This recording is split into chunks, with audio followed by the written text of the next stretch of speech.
Olá, investidor! Meu nome é Wagner Caetano. Começamos agora o programa Na Mira do Trader. Hoje, dia 27 de janeiro de 2020, 16 horas e 11 minutos, uma tarde quente e ensolarada aqui em São Paulo. Desde já eu peço o seu like, você é bem-vindo no canal, compartilhe o vídeo na área de comentários. Nós trocamos ideias, somos uma família, uma comunidade e aprendemos juntos. Para quem quiser ter acesso ao cenário, que é o informe que eu envio todos os dias de manhã, é o meu bloco de notas matinal. Pessoal, na descrição dos vídeos você encontra o nosso canal do Telegram, mas pode entrar no site toptraders.com.br, colocando nome e e-mail, ser avisado de cursos, Masterclass, Semana do Trader e tal. Caros, nós temos queda generalizada, né, no exterior. Eu não vou estudar de novo aqui as bolsas na Europa, né? Eu já fiz isso no informe cenário em vídeo, vocês podem assistir. Eu falei sobre as bolsas Europa, Ásia, ok? E eu vou concentrar agora para falar das bolsas americanas, né, que estão trabalhando desde as 11h30. A gente pegou ali logo a abertura. E as criptomoedas também eu já abordei no cenário em vídeo, assistam lá. Então, falando de bolsas americanas, né, nós temos aqui o índice Nasdaq, uma queda de 1,53, porém, entretanto, todavia, está respeitando uma linha de tendência de alta traçada desde outubro. Se houver um fechamento com uma queda um pouco menor que essa, já fecha acima da média móvel de 21. Aí imagina se amanhã abre num gap de alta mesmo que pequeno, né? Então é um cenário bem desafiador. Nós temos a seguir o S&P, o índice que envolve as 500 maiores empresas americanas. É um candle de equilíbrio, apesar da queda. O gap de baixa foi muito alto. Vamos ver aí a etapa final. Me chama muita atenção o gráfico do índice Nasdaq. Aqui no índice Dow Jones nós temos um suporte na região de 28.420. Hoje a mínima foi 28.440. Se fechar daqui para cima e amanhã tiver um gap de alta, principalmente se tiver um gap que abra e trabalhe acima dessa LTA, seria um sinal de força muito grande. Naturalmente, como já era de se esperar, nós temos o VIX, o índice do medo. Duas coisas me chamam a atenção diante dessa queda. Primeiro, o VIX, né? Eu vou traçar aqui uma linha de tendência no VIX. Eu acho que assim seria o mais correto.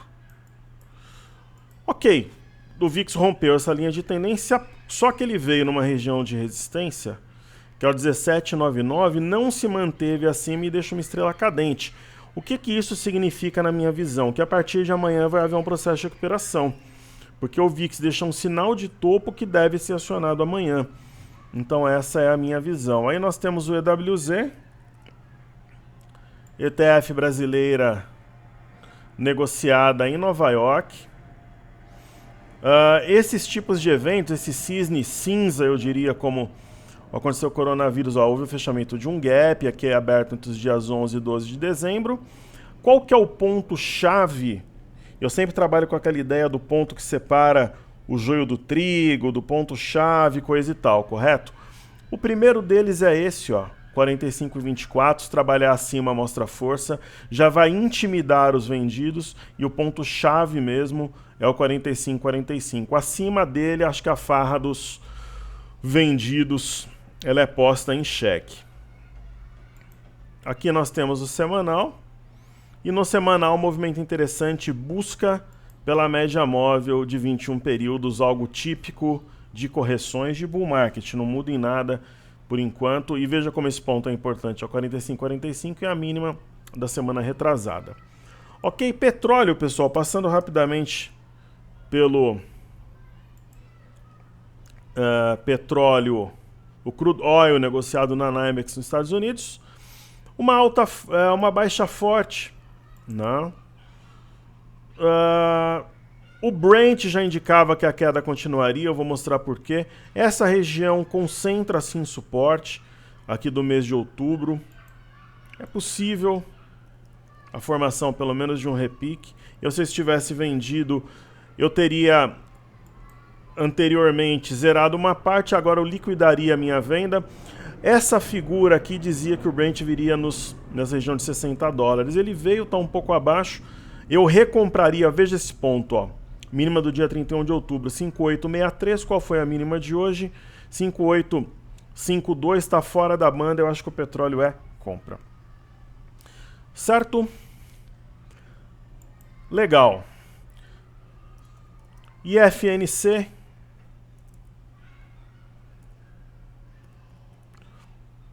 Nós temos aqui o índice setor financeiro. É um movimento esdrúxulo, Nós temos um fundo duplo marcado e o eixo do W a 13,135.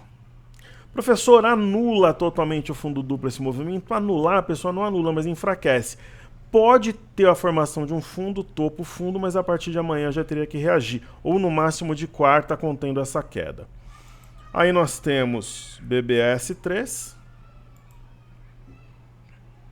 Correto? Mostra resiliência, parece realmente que vai respeitar esse eixo e formar um pivô. Movimento muito interessante dos bancos. O que está caindo são as ações ligadas ao exterior. Veja o que eu falei ali de Usiminas, Gerdau, Suzano, no cenário em vídeo, vale a pena assistir. No caso de Bradesco, pelo que está caindo lá fora e pela fraqueza do setor, até que está segurando a onda, eu acho que é uma formação de fundo aqui. Esse ponto separa o joio do trigo, 33,87 na minha visão. E nós temos por fim Itube 4. Caindo 1,61, ainda dando a ideia da formação de um fundo a 33,50. E esse ponto é o ponto que separa o joio do trigo, 33,96, está levemente abaixo. Quando a gente vem aqui, eu costumo acompanhar, eu olho Money Times, Infomoney, Investing.com, várias fontes de informação, algumas no exterior também. A gente vê muita coisa sobre o coronavírus, né? Então, eu acho que é o grande foco, né? Que a gente vê aqui. Existe muito receio de impacto econômico, né? Então, isso aqui agravou a situação hoje. Hoje, a mídia chinesa informou que o prefeito de Wuhan e o secretário do Partido Comunista da China da cidade colocaram o cargo à disposição. Isso aí é uma pataquada, na verdade, uma presepada, né, como diz a garotada. Cargo à disposição após críticas de que houve lentidão nas informações sobre o novo vírus. É que nem esses analistas, esses formadores de mercado, em dias como hoje eles somem, né? É que nem o prefeito aqui, o secretário, aí dá uma de vítima. Esse discurso não me convence. O homem, o profissional de verdade, ele aparece na dificuldade. O bom capitão é quando o mar está turbulento. Então o prefeito afirmou que mais de 5 milhões de pessoas deixaram a região antes do fechamento da cidade. A China decidiu estender o feriado Ano Novo Lunar em mais de 3 dias para evitar deslocamentos dos cidadãos. Então o presidente americano Donald Trump chegou a oferecer ajuda ao país asiático, né? Então é o grande driver. Ele é capaz de gerar mais quedas ou do mercado ter uma virada e subir loucamente, digamos assim. Ok? E a imprensa quer a bolsa em queda. Eu não sei se eles não conseguiram se posicionar. Então, assim, tem uma tendência da imprensa querer derrubar a bolsa. É algo impressionante. A bolsa na máxima histórica planta-se um sentimento negativo. É algo curioso até. Então, aqui está o EWZ. Daí nós temos Petro e Vale, né?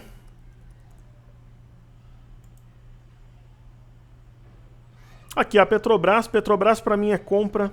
Né? Você tem um ativo em tendência de alta, aí ele dá um sinal de saída, aí ele vem e cumpre o objetivo primário de uma simetria, o secundário, vem numa região de suporte. O ponto-chave mesmo, 28,34, mas eu já compraria antes. Aí nós temos Vale 3, a Vale fez um movimento fora, pessoal, foi fora da banda, adentrou a banda. Tem esse tipo de sinal, tem que cair fora. Agora, para quem está líquido, é uma situação interessante que está fora da banda. E veja esse ponto aqui, 51 e 51 com 24. Seria um setup, mas eu gosto de adiantar. Então eu já compraria agora acima de 51 e 24. Ela mostra a força, ou de repente você compra metade agora e metade nesse rompimento, mesmo no intraday. É o que eu penso. Ok, então falamos de Petro, Vale, Bancos e FNC. Falemos de juros, DI1F25.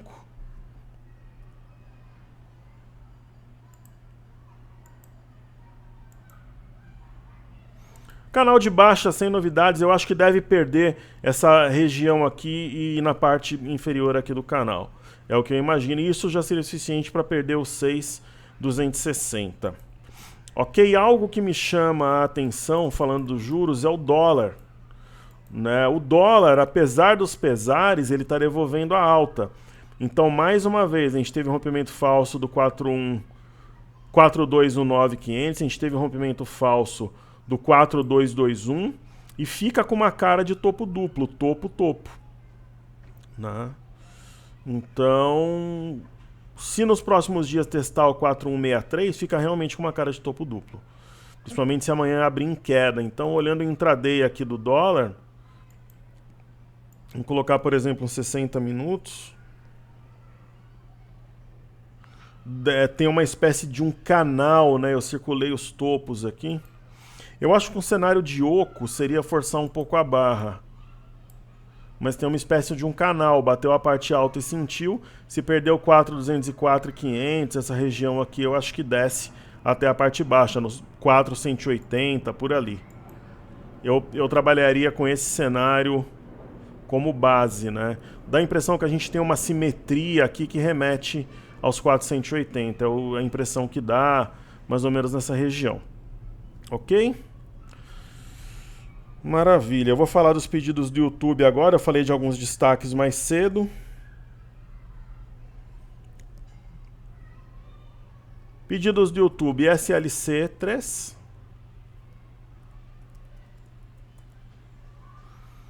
Ação do setor agrícola.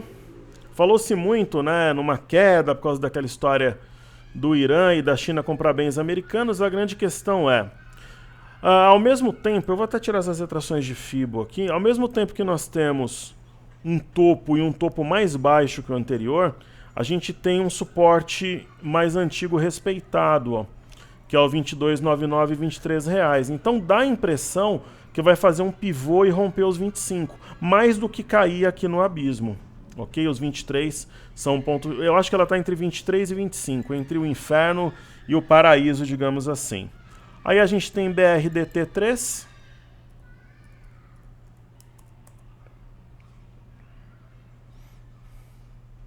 Eu vou fazer esses estudos aqui no TradingView para evitar... O dia está muito agitado. Então tem BRDT3, que é BR Distribuidora. A BR Distribuidora eu não vejo como um ativo interessante no início. Mesmo com essa queda de hoje, assim, se tudo subir a partir de amanhã, ela deve subir também. Dá para traçar uma LTA.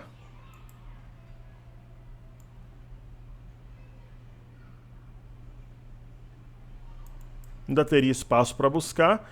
E é uma situação que ela caiu, né? Tudo bem que ela repica sem volume, mas nesse caso eu compraria rompimento no intraday de 29,70, senão não entraria. Dá mais uma impressão do mastro bandeira de baixa, enfim, é um setor bem maluco, tudo pode acontecer. Aí temos Sabesp, ainda mais agora, essa semana que começam os balanços por Cielo hoje, ao final do pregão. A Sabesp, ela tem aqui um ombro, cabeça a ombro invertido, a neckline está aqui em cima a 61,80, ela rompeu, só que com a queda de hoje ela adentra aqui esse território. Eu não acredito, por exemplo, que Sabesp vai cair. Eu acho que ela deve segurar a onda e ela não vai anular esse padrão. Eu acho que ela volta a subir. Ok, aí nós temos Hering, HGTX3. Né, a Hering, ela deu esse chabu aí. Quando acontece isso, pessoal, eu sempre cravo se é compra ou não. Hering não tem nenhum sinal. Né, às vezes, por exemplo, eu cravei em Qualicorp, uma vez em Smiles, quando tem esses movimentos esdrúxulos. Ela fez um topo triplo aqui, ela está na base. Eu quero ver o comportamento dela na base, a região aqui de 26,63. Ela está trabalhando aí, dependendo do sinal que ela deixar, poderia até ser uma compra convicta. Por enquanto não, às vezes a ação perde volume e fica trabalhando de lado, chamando a média aqui. Então, é uma ação que eu confesso que está no meu radar, ela está. É uma das poucas ações no meu radar. Mas hoje eu não vejo sinal. E tem Elet 6, a gente falou da 3 mais cedo.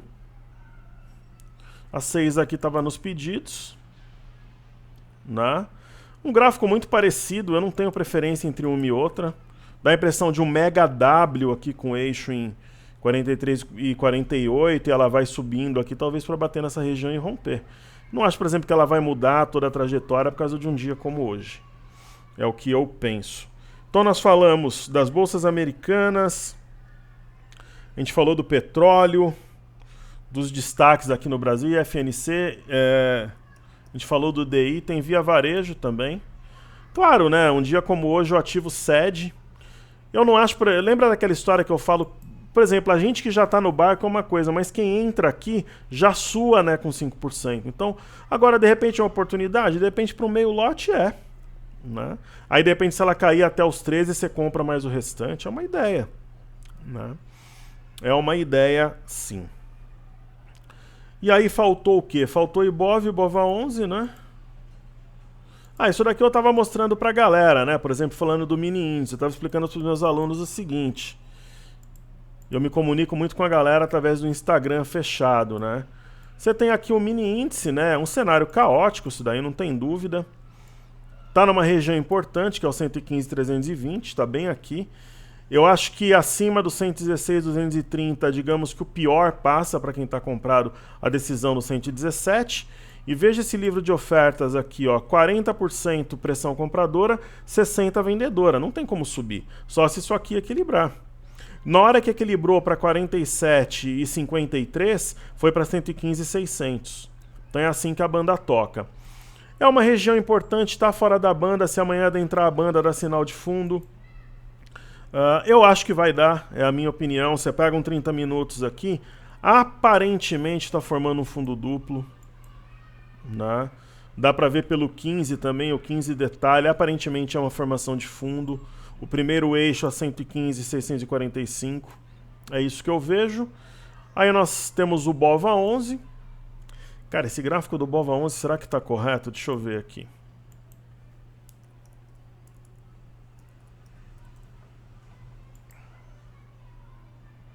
Tá correto. Então, o BOVA 11 ele dá uma ideia do topo duplo, né? Tá numa região nevrálgica 110,70 preservando.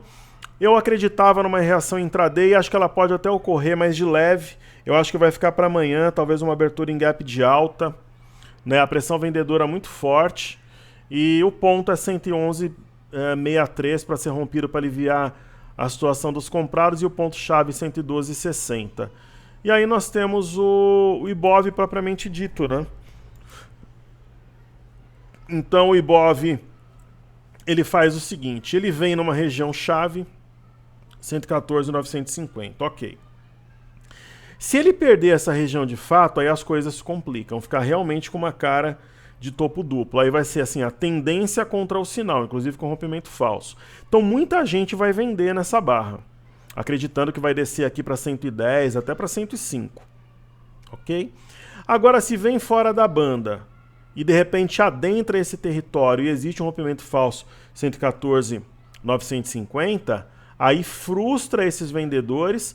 Quem ficou atrasado vai querer comprar, porque vai ter um desconto de 119 para 114, né?